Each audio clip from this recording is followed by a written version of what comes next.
Het is de 17e van de 82. Het is Mike. Ik heb een interview met de Sound. De Sound bestaat uit Adrian Borland, vocals en guitar, Graham Green, bass, Max Majors, keyboards, Mike Dudley, drums and percussions. We are staying here in the hotel at the moment, and we did yesterday a concert in the Gigant in Apeldoorn. I have two members of the group with me. One is Graham Green, he is the bass player, and the other is Max Majors. Myers, and he plays the keyboards. How did the band started? You lived in the same neighborhood or something like that, or you were school friends, or? Well, in a way, it grew out of friendship. I mean, it's like I lived up the same road with Adrian for many years, and then we sort of started playing instruments, and then we started doing things like Second Layer you might have heard of, and sort of just messing around. And at the same time, Adrian had a band at school which was called The Outsiders, and it had a different bassist and drummer in it. And then they went to university, and Adrian didn't. And then I joined the band on bass guitar when the bassist left in The Outsiders. Then Dudley joined on drums in The Outsiders when the drummer left. And then we had a girl keyboard player by Marshall who joined us for a while, and then left. We came to the Sound when she joined with the keyboards. We thought, it's completely different now, so we called it the Sound. And then she left, and Max came in. Max Majors joined. Max Majors.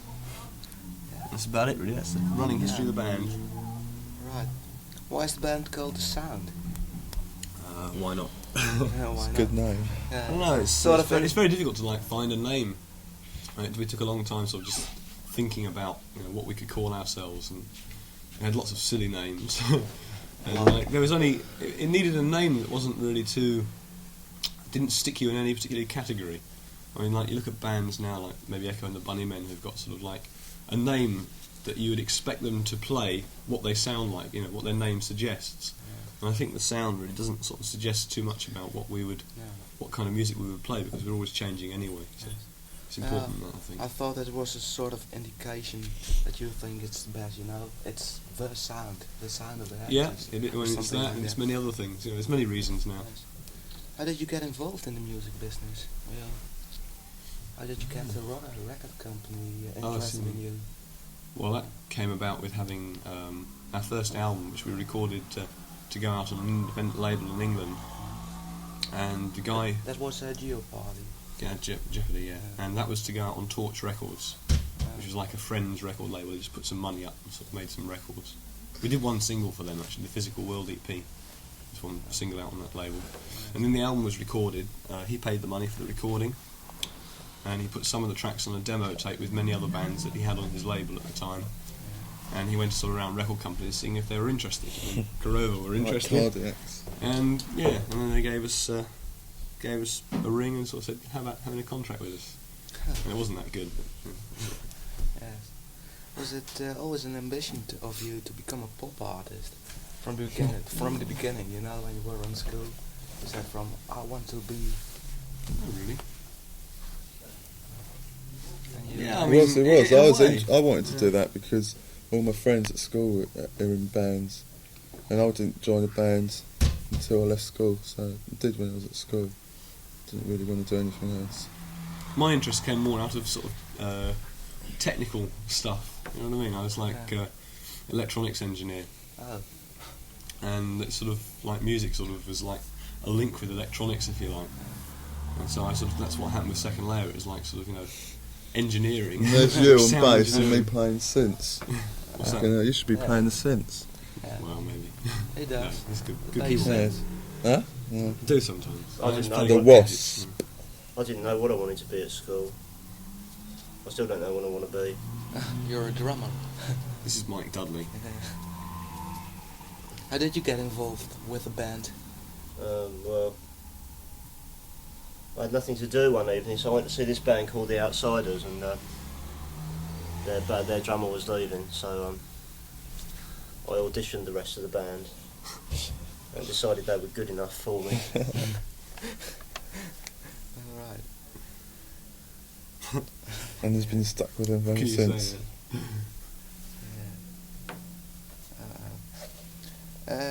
What do you want to achieve with your music?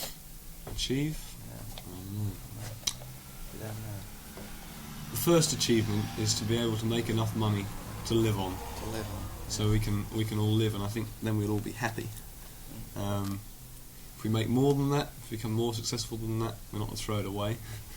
We'll accept it and probably sort of start making films maybe or something like that. Got lots of ideas for films.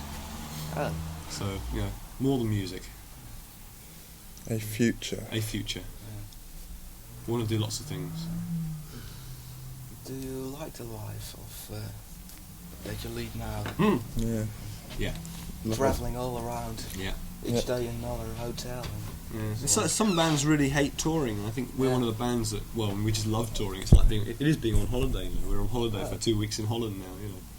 The fact that we had to play isn't work. There's no work involved in playing.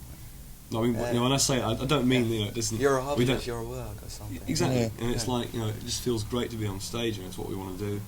And then we have a good time afterwards, get drunk down the clubs. It's perfect. Are you in a commercial band, or is money an unimportant matter to you? I think It's pretty important. money is something you have to have Yeah, to be able to do what you want to do. So it's not our primary importance. I mean, if it was, we'd be just writing sort of like catchy little pop songs all the time. Maybe we couldn't write them. I don't know. But I think some of the stuff we write is fairly commercial. It's not really written to be absolutely like commercial. We don't just sort of think about the pop singles market when we write songs. We have more thought than that, or maybe less thought than that. I don't know which way we look at it. Which way you look at it. How will you describe your music? What sort of music do you play? New wave? Yeah. I'd say new wave. I don't know. I suppose it comes out of our background, really, doesn't it? I mean, it's like I don't know. We all came out of like the punk era, if you like, in London. It was like that was what really excited us to sort of play music. So I suppose there is an element of that in it. But then there's like bands like Joy Division came along and gave us a lot of feelings, and maybe there's an element of that in it as well. So I don't really know. I don't know, anything that's coming out of the punk era is like new wave. I reckon now. Yeah, it's new wave, I suppose, in the strictest terms of being new wave. Yeah. It's not like punk new wave, but it is like maybe a new generation of music. I don't know. I hope so. You start a new wave, maybe. Maybe. Yeah, it's new music anyway. It's interesting. It's not just like half the new bands you've got now. When you started the band, did you also use synthesizers, or did they came later? Well, they came with like the girl keyboard player and then Max. So the band started as a three-piece, bass, guitar and drums, singer, and sort of developed from there. And now we use two synths sometimes, and no bass guitar and very little guitar sometimes. Well, it was right. I mean, it's like I think there's a lot of good stuff in a lot of interesting stuff in the synthesizer band sort of type music. But the problem I have with it is that it's devoid of feeling. A lot of it. It's all like done. They always cheat and they use sequences, and that makes it sort of completely robotic, which can be good. I mean, for bands like New Order, it really works. But I mean, other bands who just like use all that kind of stuff, and it just like it's very monotonous. It just goes on. It can be interesting, but it's just like it doesn't move you. And we try not to do that actually. And I think we sort of give a different kind of synth music when we sort of go to synth music. Right. Synth music with feel. Let's talk about the tour in Holland. The TNT tent we were travelling through Holland with was broken down by a storm 3 days ago. What are your plans now? Do you already have an alternative? Well, fortunately, I think we have a very good agent or promoter over here, and he managed to get something together the same night that the tent blew down. So all the concerts in the tent are cancelled now? All the concerts in the tent. There is no tent anymore? No tent. Yeah. Which I think, I don't know, I didn't like the tent very much anyway, personally I think. It's too warm. Got a few club gigs. It was really warm. Maybe you can tell them. Do you want to know our club gigs? Yes. What are Yes, they? on this bit of paper in front of us. Just read them. Well, the one's this is going out on Tuesday. What? I don't know, but just say it. Oh, well, we've got Get these right way round. yeah, Amsterdam on the 22nd Paradiso. at the Paradiso. Staying at the same hotel as and on the 23rd we've got Den Haag at You're going to read this, man. what's that? Give us a break, eh? Alright, What's this? let's see. Den Haag, Openluchttheater Zuiderpark. Yeah. Thank you. Played that, Exactly. you played that before. Have we? Ja. 23 juli. 21 juli. Oh, 20 and 21 juli. 20 July and 21 of July you have a day off. That's Nice. Right. Day off in In Amsterdam? Amsterdam. Yeah. And is there possible a gig at And Torga in Hilversum? also playing in Arnhem on the To replace 24th. Bunny Man. In Arnhem we're playing the Stockbridge Yeah. Hall, isn't it? In Arnhem, where was that? There. Arnhem. 24th Yeah. of July. So everyone come along to that one. We shall see. Come along to Warden. And today you're playing in Groningen. Yeah, and tomorrow we're playing Tomorrow in in Utrecht. Utrecht. Tivoli. Yeah. Alright. Okay. Can have this back. Okay. I've heard about that incident with the tent. How was Yeah. it going? What's really happened? What happened? there? It's got blown down. It was like a semi. You were in it, or? Yeah, we were. Well, Adrian Oh. and me weren't. Adrian and me were in town, Oh. and like suddenly a storm comes over, and everything's like falling over and stuff. All the and van's things going on the backwards. sides. It was awful. Oh, what, in the van? Yeah, his van was being Really? blown across the road and stuff. So, And all the thought- sides of the tent came up, all the pegs, and it's just like all the wind got in the tent and just fucked it It completely. snapped all like this 1/4-inch steel tent pegs that's sort of about an inch across, Yeah. and it snapped them in half. wow. Yeah, and awful. Close to death, I think. There's people in. I mean, if it happened later on in the evening when there was Yeah. people in there, I mean, all the lighting Close, rig too fell close over, for and my life. all the gear was just like falling all over the place. I think thought was about really, it. really when nasty. I went there. I thought when the storm comes back and all the people are in, Yeah, it's gonna be a disaster. yeah. I just feel sorry for the guy who's, sort of promoting that tent tour because Yeah. the first he had a tent for the first day and it was stolen the day before the whole tour was to get off the ground. So he borrowed this tent to carry on the tour, and this tent was not very good. Sad. I mean, if it had been the original tent, it wouldn't have blown down. But it was a bit of a dodgy tent. Was the original tent bigger? I don't know. I think it's about the same Yeah. size, but it's just a lot stronger. I've heard about other incidents during tours from the sound. Yeah. Also in Holland. I don't know. I think we're a bit unlucky, really. Not like getting a It's, gear nicked. Hello. Yeah, I Someone's know. coming in. Alright. I mean, it's like in Amsterdam. I think the second time we played there, we had most of our gear stolen from the van, which we never got back. Most of it. Yeah. It's about £2,000 worth of equipment was stolen from the back of a van. It was our own fault because we hadn't put any security systems on the van then. And now But it you- has now. Yeah. Nobody can get it I now. know that. I noticed it. That's why I couldn't sleep in the van. That's right. Oh. Yes, and the drummer got something at his hands or something. That was a European tour. He went and broke his hand. Leave it at that. Say no more.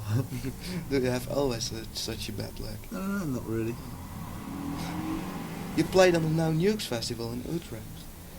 It was a concert with a political background. Did you have a personal reason to play there? Well, Sort of. Are you against nuclear power or something like that? some of us are. I mean, we have a very. It's not exactly as clear cut as all that. Well, that wasn't the only reason we played, but It's like that's some of it. Just it's the main reason to play, like play another gig in Holland, and A lot of it's really people. worthwhile. And it's like, I mean, well, I think Max sort of agrees with the sort of the No Nukes feeling overall, isn't it? I it mean, was just whereas publicity for you. I'm not really actually No Nukes. No. It's more I'm sort of against arms of any kind, but I'm not really actually sort of no nuclear power. I mean, in a way, I can see how the two are linked, but I find it's a bit off the point. If you really want to get rid of nuclear weapons and weapons altogether, that's one thing. But then to go get rid of nuclear power and sort of regress towards But then ecology, I don't want that.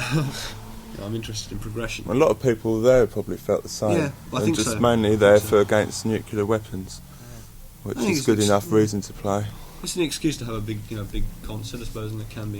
Yeah. I think it was quite good. Makes I think it some was quite money. successful. They must have made some money for the C&D. Yeah. Yeah, they've made, I think, 2 million or something like that. 2 million Not guilders. Really? From that gig. Yeah, from that. Really? gig. That's good enough, isn't it? Yeah. The beer was 3 guilders. Unbelievable. All right, let's talk about the albums of you. You made 2, Jeopardy and From the Lion's Mouth. What was the title, From the Lion's Mouth? That's an Adrian question, really. It's Adrian question. well, yeah. But Yeah. there are plenty of reasons actually, Yeah, can but you none give that me were one? really clear cut until now. Is the alright? We leave that question. Is the new album already recorded? Mm. Yeah. Well, just a few a few more tracks to record, maybe a little bit of remixing, 'cause I'm not totally happy with everything that's on there at the moment. Hopefully it should be out before the end of the year. Oh, It'll be called All Fall Down. alright. This will be released in December or something like Hopefully about before that then, really, but who can tell? September, November, isn't that. What it? can we expect from that album? Will it be like the album From the Lion's Mouth, or is it something completely different? I don't know. I think you'll have to decide. It's it is different. You've it's heard like it? it's using some different instruments and it's using different structures maybe in songs. You heard it though, Yes, didn't you? I've heard some tracks. 3, I think, and yesterday Yeah, some new ones. I think it is a little different. It's a quite a little lot bit different. I think it's a little bit better off We than hope From so. the Lion's Mouth. It's a bit more like Jeopardy in Yeah. a way, but it's very different from the You're Lions. still growing. It's like we actually sort of worked to keep sort of the excitement from Jeopardy, which was like essentially all live recording. Yeah. And From the Lion's Mouth was just like done one instrument at a time because we had a producer involved with us and it was very boring doing it that Yeah. way. And this way we tried to do it sort of like, we did it on our own, we produced it ourselves again. And we sort of tried to like record live where possible and like sort of keeping the tracks that had what it needed, you know what I mean? What? Well, just the feeling, Yeah. the feeling in the track. Yes. So I think it's got more of the atmosphere of Jeopardy, and it has some of the atmosphere that's from the Lion's Mouth, Yeah. and it also has like a more interesting approach. I think Max. Yes. Well, we're So- doing you'll have to decide. the interview now. What kind of music do you prefer? Personally, Yes, I personally. don't know. It changes with the times. Yes. At the moment, my favourite band are a Swiss band called Grout Zone, Ground which Zone. you've probably heard of. Yeah, I like Brass. Maybe we can play something for. Yeah, you should. I don't know. I used to like reggae a lot, and now I don't anymore. I got bored of it. It's all the same. I don't know. At the moment, I like sort of a lot of old bands as well. Like, I've always liked the Stooges. I've always had a soft spot for them. And you, Max? Right, I like the Stooges, Lou Also- Reed, Iggy Pop Iggy Pop. and the Yes. Stooges, Iggy Pop, Lou Reed, It was very Stuff famous. No, yeah. not Iggy Pop. stuff like Tim Buckley. Do you know him? Yes, I Yeah. heard the name. Roxy Music, all sorts of stuff. The Changes old, all the The time, old don't it? Roxy or the new one. The old Roxy. Yes. Oh, Joy Division, of course. Do the Strand and so on. Yeah, Virginia Plain. Yeah. their first album. Yes. Alright, that was it, I think. Your stance, by what musicians are you influenced? Well, what musicians? Or what groups? Not Oh, groups. I don't know. I think you can't say that. Yeah. I think I could say that I'm probably influenced by everything I've heard. Me too. So I mean, any particular influence isn't really. Couldn't say anything in particular. Alright, thank you very much. Anytime. Have you got all the dates then? You've got all the dates? Yes, I've got all the dates. We say it in Dutch then. Great.